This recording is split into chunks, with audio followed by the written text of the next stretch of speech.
Hello, this is Lady B, and this week I am making sleeping caps or nightcaps, I've seen it called both, as Christmas presents for some young children.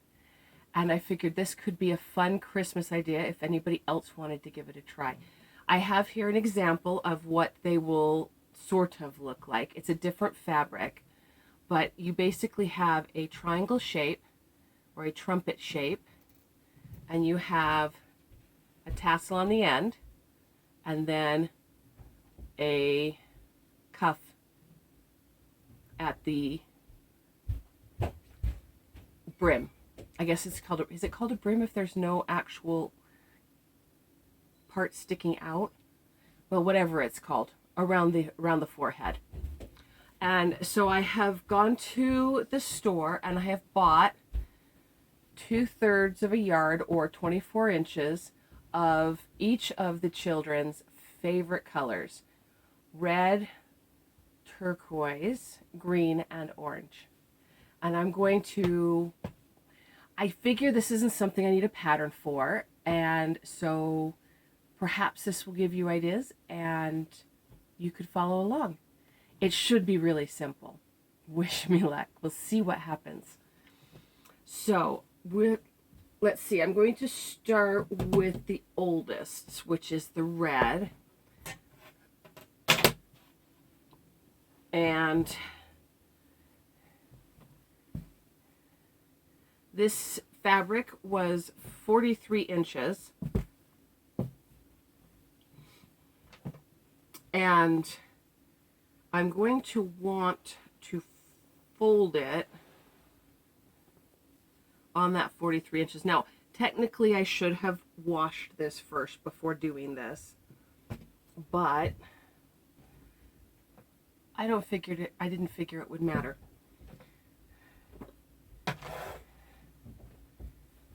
Children tend to be hard on everything they wear and use. And this particular fabric doesn't tend to necessarily shrink. Okay, now I'm just making excuses. Now all I'm doing today is cutting out the fabric. So maybe I'll start over and 8 more. This one is 43. The red was only 42, so perhaps it depends on my bolt. But the first thing I'm going to do is take my fabric. Now, this is, like I said, it's a 42-43 wide, and I bought 2/3 of a yard or 2 feet, because this is for children. If you're doing it for an adult, you might need a full yard, but these are for children. So I only needed 2 feet. So the first thing I'm going to do is I'm going to fold it down so that the selvage here on the sides is even.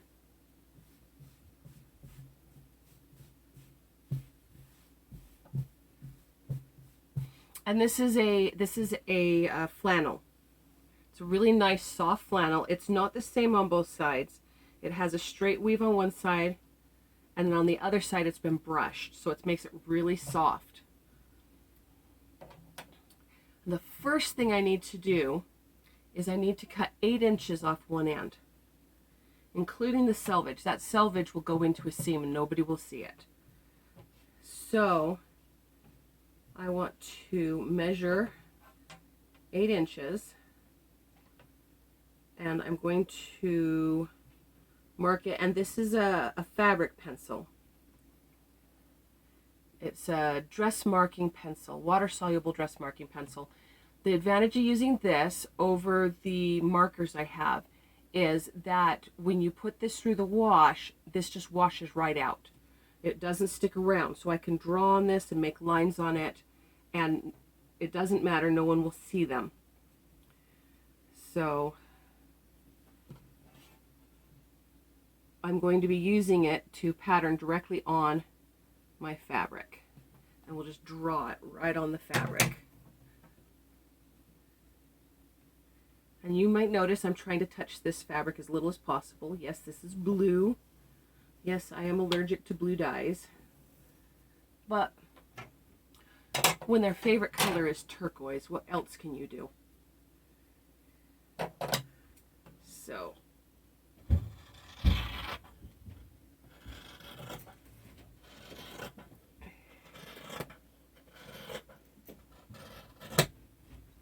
there we go, 8 inches. That's my first cut.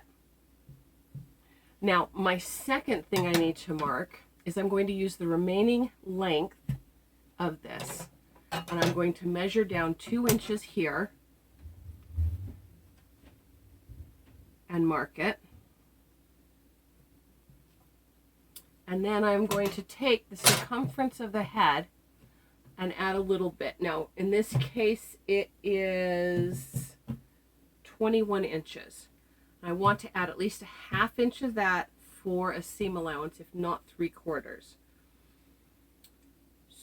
So I need to leave, these are children, they're going to grow, so you need to leave a little room for growth. So I'm thinking I'm going to go up to a full 22 inches just to make sure, because she'll grow. She's growing so fast. So I'm going to mark down on here 11 inches. And I'm going to mark it again. I'm going to make a little line on the end here that's at the 11-inch mark.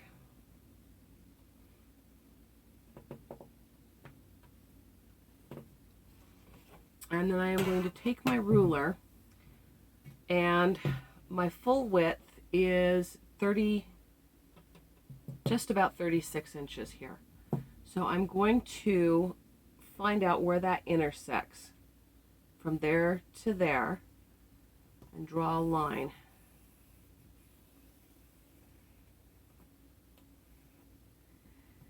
And then I have 2 choices at this point. I can either just draw a line from this point where these intersect to this corner here, or I can go halfway up here and halfway in here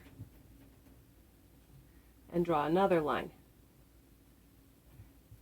And then create a curve, just hand draw it in from here to there.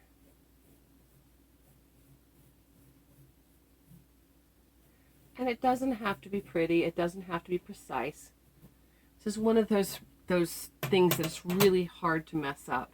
And even if you do, it's really easy to fix. So my first cut I'm going to make is just cut this curve on the end here. There we go. And then I need to cut this line here. So, and normally you would pin this, but this particular fabric clings to each other, so I don't really have to worry about it crawling like I do with other things, like velvets. Oh my gosh, velvet is the worst. There we go. So there is our trumpet piece. Now I need to cut out, set that to the side. Now I need to cut out my piece for the tassel. Now that is a 4x4 square, but I'm not making it a square. What I'm going to do is I'm going to measure up till I find a spot where I get 4 inches connecting from here to here, and just draw a line.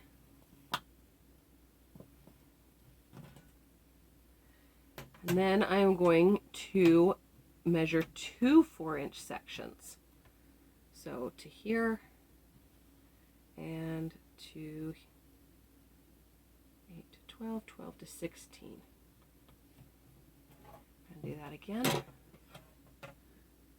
8 to 12, 12 to 16.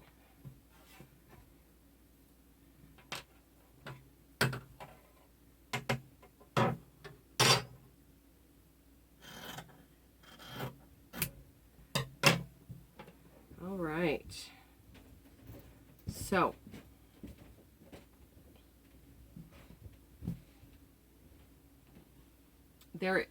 these two parts, you'll notice I'm layering them like this. This is my technically 4 parts, but it's actually all the same piece. So this is what I consider my 3rd cut. And then this piece here that I have left, that's getting set aside for another project. My son might just be making matching sleeping masks to go with them, and he's going to need this fabric. So that will be a project for another time, however. So that gets set to the side for later. Now I need to cut out my remaining 2. So I have my red one and I have my turquoise one cut out. And now I need to cut out my green and my orange. And that is all I'm going to do today. Well, it's not the next day. In fact, thanks to a cold weather front that moved through, that just knocked me down for the count, it has been several days. But I'm back, and it is time to sew them together. So I'm going to tilt the camera down so that you can see, and I will show you the next step. So we have the 3 sections, plus the extra that can be used for other things, which we don't need right now, so that's being set aside. And we have the tassel pieces, we have the rim or brim or whatever it's called piece, and then we have the hat itself. And we're going to start with the hat and the brim. So I want to open up my big triangle piece so that the outside, the nice side, is up. And I'm going to take this piece that I cut to make a brim out of, and I want to open it up with the nice side against this nice side, or as we put right sides together is how it's put in the sewing instructions. And we're going to pin those along this curve so that it matches. And it's a very gradual curve, so it will be really quite easy to match this up.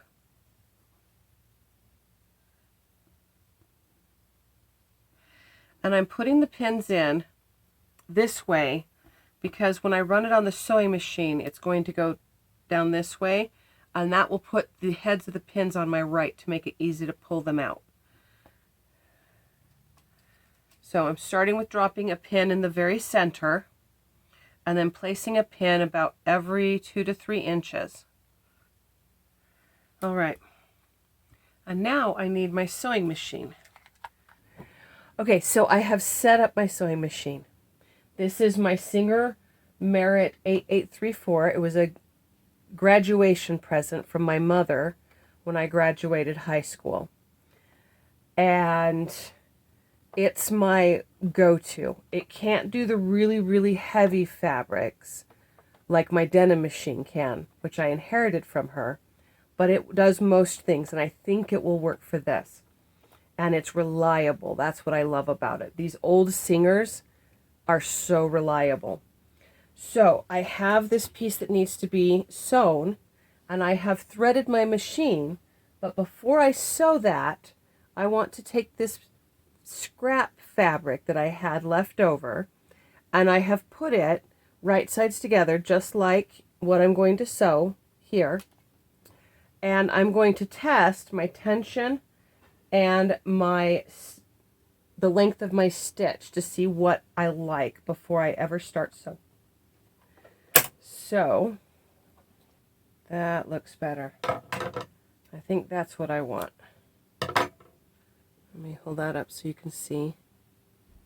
So the one on the top was my 3, and then this is my 2, and that's what I want right there.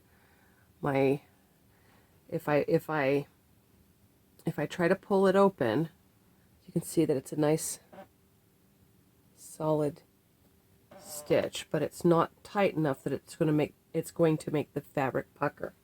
So that is what I was looking for. So now I want to take my fabric, and I've dropped an extra pin here on the end just to show me where to start. And I'm placing my foot down actually past that point where, I don't know if you can see this, but there's marks on my plate here on either side to tell me how many of an inch it is. Breaking that inch into 8 sections, each one of these marks is 1/8 of an inch. And I want to use my 3/8 mark for this. So I will be placing that on my 3. I'm going to take that pin out.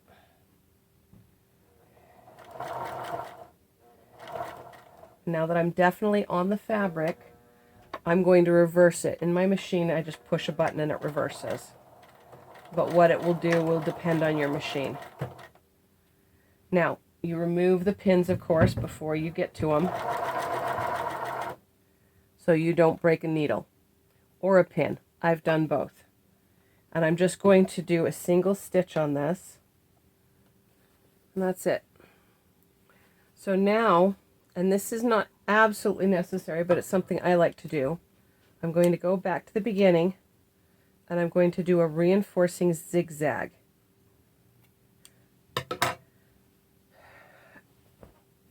If you use a serger, you don't have to do this zigzag. You just go through and you're done. But I do not have a serger, so whenever I do a straight stitch and I want to make sure that that seam is solid, I will follow it with a zigzag. And to make sure that I keep it inside this seam allowance, I'm just going to aim the middle. My foot has a mark that's right where the middle is, and I'm going to aim that right in the middle of my channel here. Okay, so now we can see that I have about an inch extra on both sides. And I'm going to move my sewing machine to the side for just a minute. And I'm going to take a ruler. All right, so this should look familiar. This is my dressmaking pencil, the water-soluble one. And I'm just going to eye this. It doesn't have to be horribly precise, but I'm going to bring it to the end of this, and I'm going to make a line indicating where the excess is.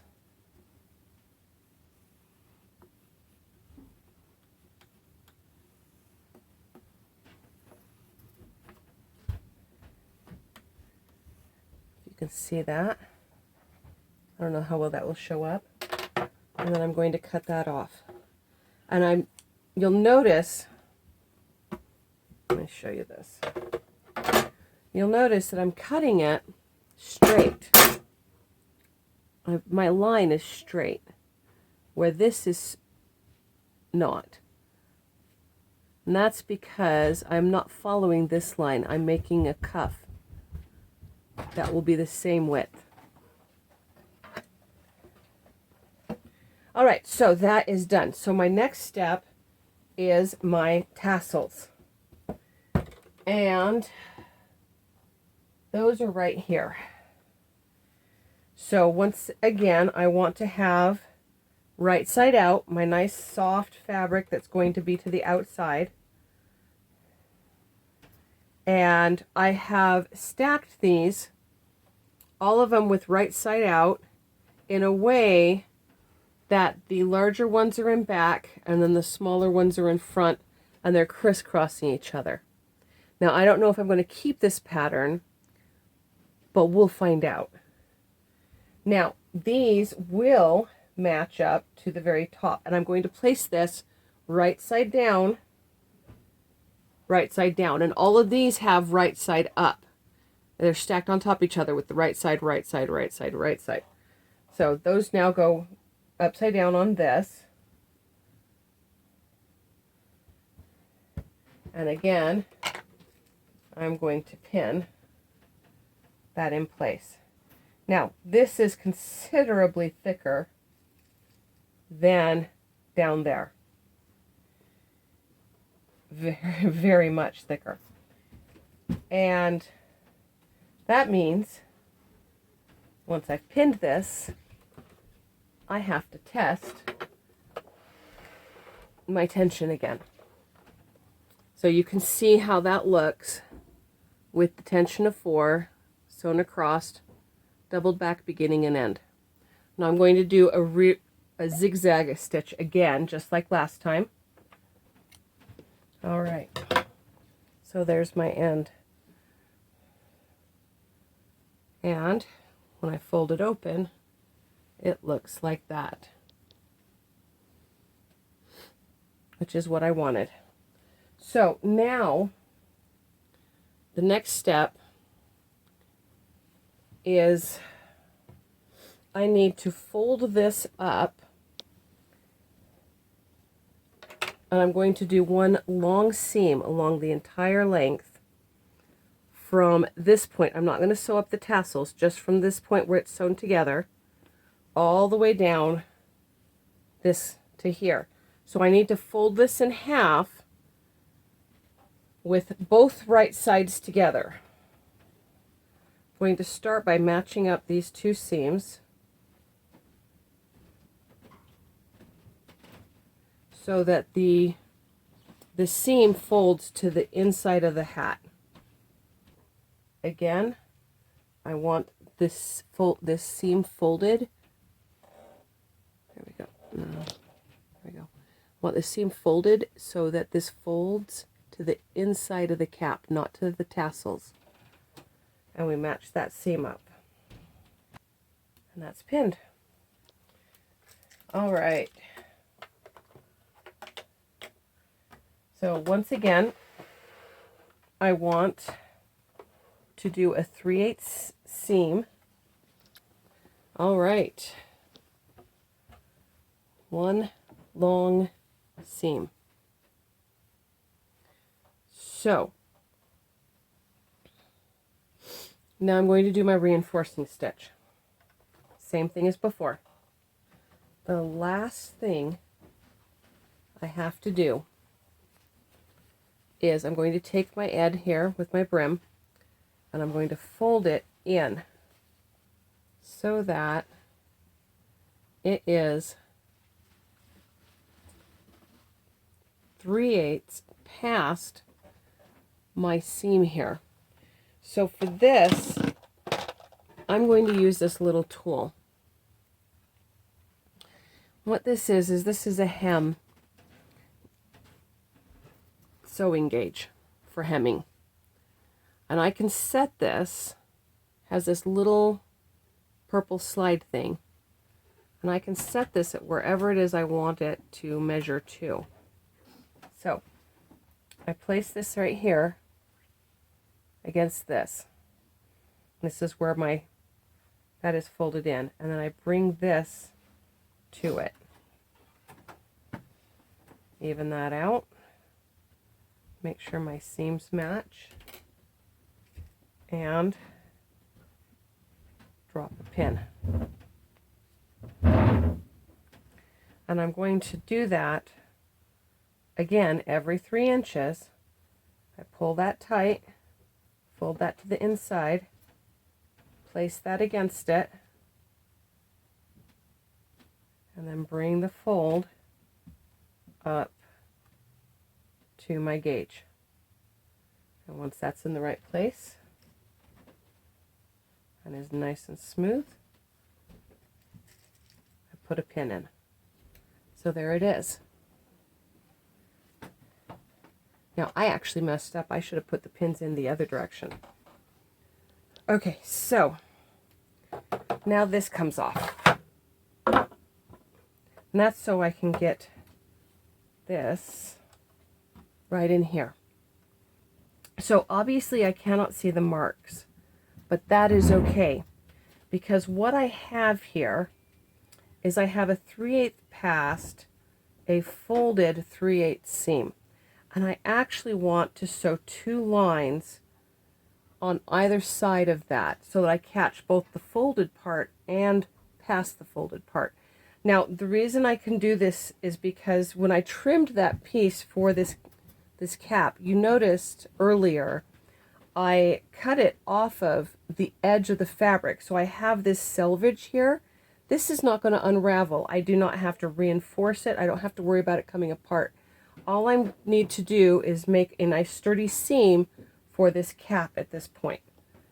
So the first seam I want to sew, I actually want to sew in at my 1/4, not my 3/8, but a 1/4. And my foot has a line that is 1/4 from the center on both sides. So I can follow this line on my foot, line it up with the edge of my fabric, and I will have a 1/4. All right, trim this inside and out. Now I'm going to do my second stitch, and I'm going to do that one at a 3/8, and it will go through the middle of my seamage inside this. And I'm going to do that by following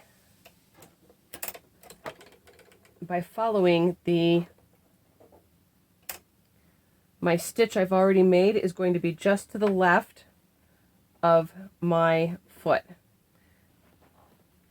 So the last thing to do, well, next to last thing to do, turn it inside out.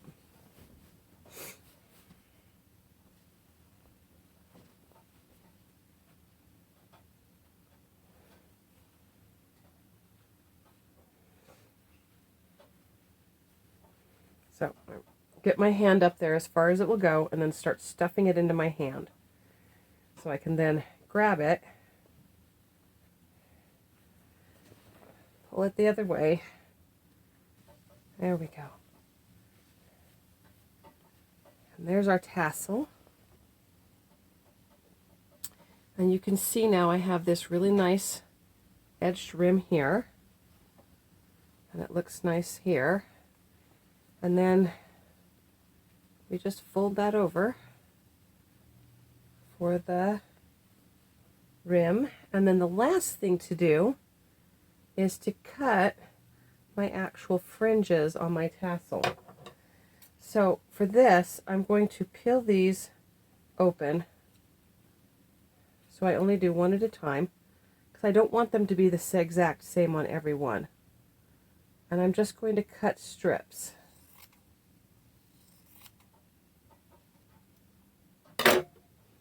And there's the first one. So now I pull back the next layer, and I'm going to do the same thing for the next 2 layers. And there it is. The hardest part of this is just making sure not to cut anything that you don't want cut. You have this tassel on the end. Now, if this is too long, you can always use smaller ones. I just happen to like this length. And here it is. We have the crown area here with our cuff and my tassel on the end, nice and full. I think it looks kind of like a lion's tail, that tuft you get on the end there. And I think she's going to love it. This is for a 5-year-old girl, and to be honest, she's not much taller than this is. But in my experience, kids love these. And I know some adults do too. Now, I would show you what it looks like, but this will not fit me. But my original one will. It's a little tight, but I can get it on. So I'm going to show you what it looks like on. So, here we go.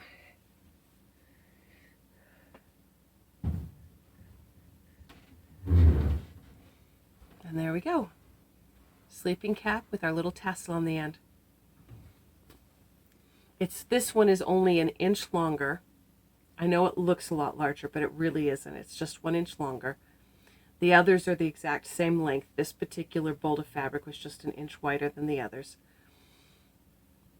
And that's it. It's that simple. So now all I have to do is sew the other 3, and I will have my Christmas presents for my godchildren finished. Now, simple, easy, and fun. I love you, whether new or old. If you enjoyed watching this, please like and subscribe, and I'll see you next week. Until then, whatever it is you're doing for Christmas, don't be afraid to suit yourself and make it exclusively you. Thank you. Now call. Those are my sewing scissors. Yeah, that's nice. You don't care.